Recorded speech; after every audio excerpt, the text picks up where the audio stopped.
개인회생 사건 상담을 하다 보면 가장 많이 질문을 받는 것이 바로 통장 사용에 관한 점입니다. 많은 분들께서 개인회생을 하면 통장을 사용하지 못한다고 생각을 하는데 그렇지 않습니다. 다만 몇 가지 주의점을 놓치면 통장을 사용하는데 상당한 어려움이 있을 수 있습니다. 이번 영상에서는 개인회생 시 통장 사용에 관한 팁과 주의점을 안내드리도록 하겠습니다. 1. 채무가 있는 은행의 통장을 사용하면 안 됩니다. 쉽게 말하면 기존 채무가 있는 은행의 통장을 새로 개설하지도 말고 기존 통장에 예금이 있다면 예금을 빼서 해당 통장을 사용하지 말라는 겁니다.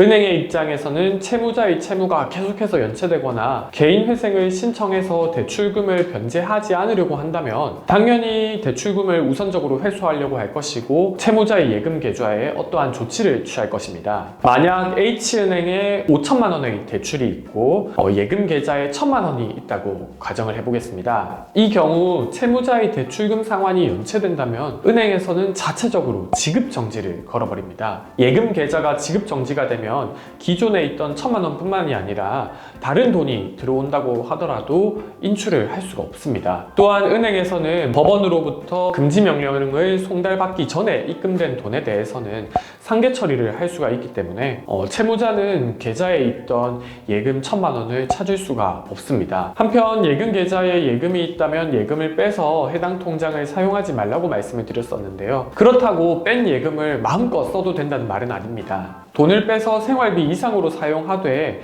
그 사용처에 대해서 정확하게 증빙을 하지 못한다면 그 돈은 개인회생 절차에 있어서 청산가치에 반영되기 때문에 변제금이 올라가게 됩니다. 그렇다면 개인회생을 진행하는 데 있어서 많은 어려움이 발생하게 됩니다. 따라서 예금 계좌에 있던 예금을 인출하더라도 필요한 한도 내에서만 돈을 사용하고 그 돈을 사용한 증빙 자료는 꼭 구비하시길 바라겠습니다. 2. 제2금융권의 계좌를 만들어서 사용하세요. 채무가 있는 은행의 통장을 사용하지 말고 제2금융권의 통장을 신규 개설하여 사용하시길 바라겠습니다. 저도 채권자의 입장에서 일을 하지만 제2금융권, 특히 지역단위, 농협, 축협, 수협 혹은 새마을금고 같은 경우에는 채권자들이 조회가 쉽지 않습니다. 따라서 제2금융권의 계좌를 사용한다면 상대적으로 채권자의 압류로부터 조금은 보호받을 수 있습니다. 많은 분들께서 잘못 알고 계신 부분과 달리 개인회생 파산을 하더라도 신규 계좌를 개설할 수가 있습니다.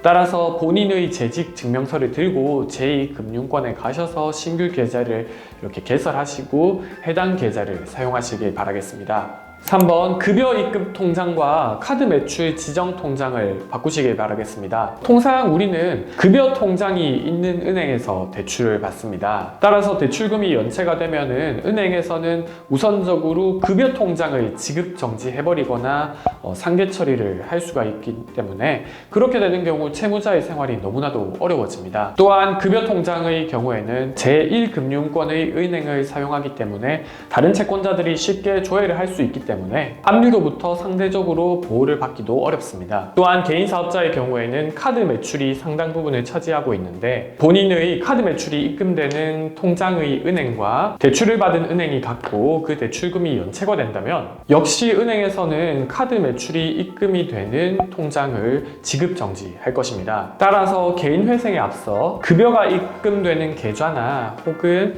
카드 매출이 입금되는 계좌를 제2금융권의 계좌로 바꾸셔야 합니다. 한편 회사가 주거래은행을 지정해서 급여 통장을 바꾸지 못하는 경우가 있는데요. 사실 이 경우에는 별다른 방법이 없습니다.